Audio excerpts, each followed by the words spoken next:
Have you ever assumed you are not wired for some dreams? I once believed certain skills were off limits, that I just wasn't made for them. Then a single challenge changed everything. Let's dive into the turning points that shattered my limiting beliefs and how you can start your own transformative path today. Hey everyone, have you ever believed you just weren't cut out for certain skills? I used to think that too, convinced that certain paths were just off limits for me. Over time, I launched specific self-improvement challenges that shattered those beliefs and opened up possibilities I never knew even existed. In this video, let's unpack my personal story of delayed growth and how embracing awkward beginnings can unleash your hidden potential. So are you ready to rewrite your own script? I used to think talents or capabilities were mostly inborn or fixed. So if I was naturally bad at, let's say, public speaking or relationships, that was my fate. That mindset made me feel stuck whenever challenges arose. Like, why bother if my DNA had already decided that I would fail? And I know many people struggle with the same thought, maybe you are too. But one day I tested the waters, focusing on a skill I never believed I could master.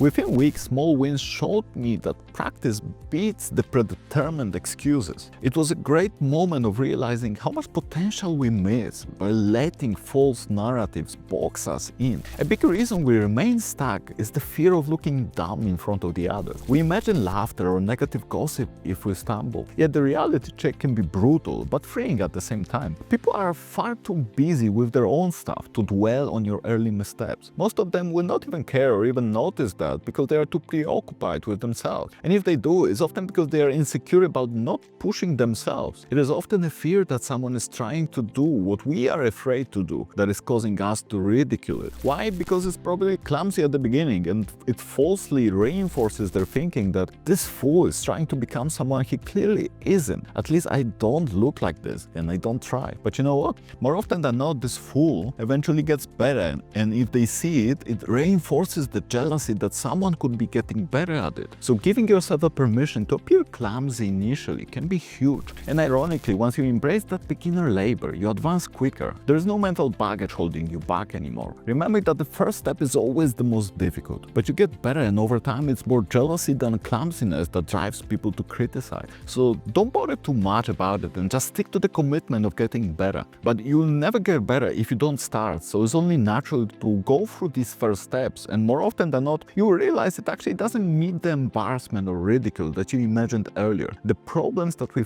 imagine in our head are always way bigger than the ones that we see in the reality. I once realized if I want to be a well-rounded professional, I can't ignore the areas I find daunting. So I started picking challenges like emotional intelligence workshops or public speaking. The first sessions were uncomfortable. My hands shook and my voice trembled a bit, but step by step I developed new skill sets that I once assumed were unattainable for me. My daily or weekly practice schedule anchored the learning, turning vague desires into real progress. But it could only happen because I challenged myself to start despite my fears. Impostor syndrome appears when you compare yourself to experts or friends that are naturally gifted in that domain. I discovered the best way to handle that was incremental improvement, focusing on small gains each week, not instant perfection. The shift in perspective, seeing each step as a milestone, kept me motivated. Plus, I accepted I would never be top tier at everything, but if it aligns with my life's direction, even moderate mastery is a game changer. Remember that everyone was clumsy at the beginning, and it's only unfair to yourself to compare yourself to people who have been doing that, what you aspire to, for years. The only person you should compare yourself to is you yesterday, and if you're improving, you can be assured that you're on the right path. Don't try to learn every random skill. Choose the ones that fit your bigger strategy. Like if communication is crucial for your future leadership role, for example, invest heavily in that area. By aligning, you ensure your energy yields the highest payoff rather than scattered efforts. It's quality over quantity. And once you align the learning path and focus, your growth is much faster because you intentionally choose the areas that complement one another, as opposed to the random selection of skills and knowledge. And realize that progress accumulates. You might only do 15 minutes of practice a day, but over a year that's transformative. In retrospect, the biggest regret is not starting earlier. Years of mental blocks that keep us from experiences that we could otherwise cherish. So yes, be bold, pick that first challenge, and let the daily routine chip away at your old insecurities. The outcome might surprise you in the best possible way. So how do we put that into action? First, identify one fear-based challenge. Write down a skill you've always considered off limits and make a decision. Decide you will break that barrier no matter what people think or